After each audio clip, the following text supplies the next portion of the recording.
सपा नेता व पूर्व सांसद एसटी हसन ने कांवड़ यात्रा को लेकर योगी आदित्यनाथ सरकार पर हमला बोला है। एसटी हसन ने कहा, अखिलेश यादव की सरकार में कांवड़ यात्रा आराम से होती थी, कभी किसी समुदाय को नीचा नहीं दिखाया गया, किसी के साथ गलत नहीं हुआ। आज हिंदू मुस्लिम के बीच में दूरी पैदा की जा रही है। सियासत करने वाले वोट के लिए लोगों को आपस में लड़ा रहे हैं। ये देश सबका है, इस पर सबका अधिकार है।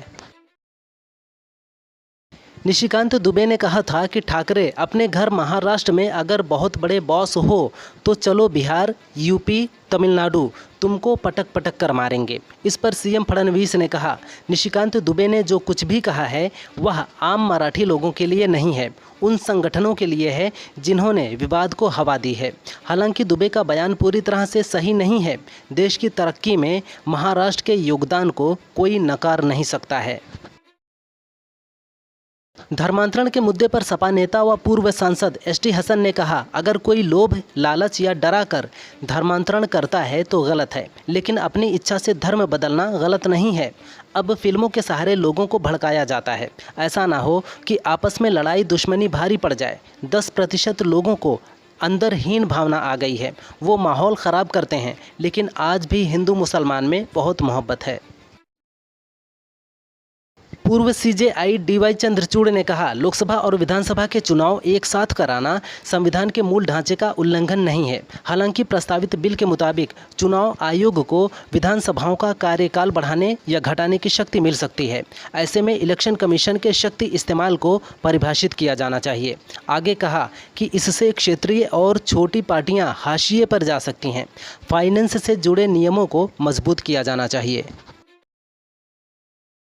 नेशनल कॉन्फ्रेंस प्रमुख फारूक अब्दुल्ला ने बिहार में मतदाता सूची के स्पेशल इंटेंसिव रिवीजन यानी SIR पर कहा, 1,50,00,000 से ज़्यादा बिहार के लोग बिहार से बाहर काम कर रहे हैं, वे कैसे वोट देंगे, दस्तावेज कहां से लाएंगे। जब बाबा साहेब आम्बेडकर ने संविधान बनाया तो उसमें सभी को वोट देने का अधिकार दिया, लेकिन आज नए कानून बनाए जा रहे हैं। ये भारत के लोगों को स्वीकार्य नहीं है। यूपी सरकार में मंत्री अनिल राजभर ने कहा, जलालुद्दीन उर्फ छांगुर बाबा ने लोगों का धर्मांतरण करके अकूत संपत्ति अर्जित की। अवैध तरीकों से संपत्ति अर्जित करना और उन्हें दूसरे धर्म में परिवर्तित करके बेटियों और बहनों का जीवन बर्बाद करना राष्ट्रद्रोह का कार्य है। अगर कोई इस तरह से संपत्ति अर्जित करता है तो बुलडोजर चलेगा। अभी 18 लोगों के नाम सामने आए हैं, एक पूर्व मंत्री का नाम भी आया है। हरियाणा के पानीपत रेलवे स्टेशन पर एक महिला के साथ चलती ट्रेन में गैंगरेप किया गया। इसके बाद महिला को चलती ट्रेन से फेंक दिया गया। इससे उसका एक पैर कट गया। महिला को गंभीर हालत में रोहतक PGI में भर्ती कराया गया है। अधिकारियों ने बताया कि जांच के लिए SIT गठित की गई है। रेलवे पुलिस के साथ साथ क्राइम ब्रांच की 3 टीमें मामले की गंभीरता से जाँच कर रही हैं। जल्द ही आरोपियों को गिरफ्तार कर कठोर सजा दी जाएगी। एयरक्राफ्ट एक्सीडेंट इन्वेस्टिगेशन ब्यूरो ने अहमदाबाद विमान हादसे के 26 दिन बाद प्राइमरी जांच रिपोर्ट केंद्र को सौंपी। प्राइमरी रिपोर्ट शुरुआती जांच में मिले सबूतों और तकनीकी विश्लेषण के आधार पर तैयार हुई है। इससे पहले राज्य मंत्री मुरलीधर मोहोल ने बताया था कि हादसे की जांच सभी पहलुओं से की जा रही है, जिसमें साजिश की संभावना को भी खंगाला जा रहा है। 3 महीने में विस्तृत जाँच रिपोर्ट आ सकती है।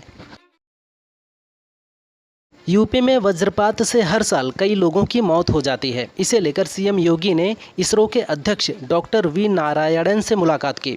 इस दौरान उनके बीच रिमोट सेंसिंग तकनीक और राज्य के लिए अलग उपकरण की संभावनाओं को लेकर बात हुई। सीएम योगी ने कहा, यूपी का अपना एक स्पेशल सैटेलाइट होगा जो बिजली गिरने जैसी स्थिति में समय रहते सटीक जानकारी देगा, जिससे बिजली गिरने की स्थिति में लोगों की जान बचाई जा सकेगी।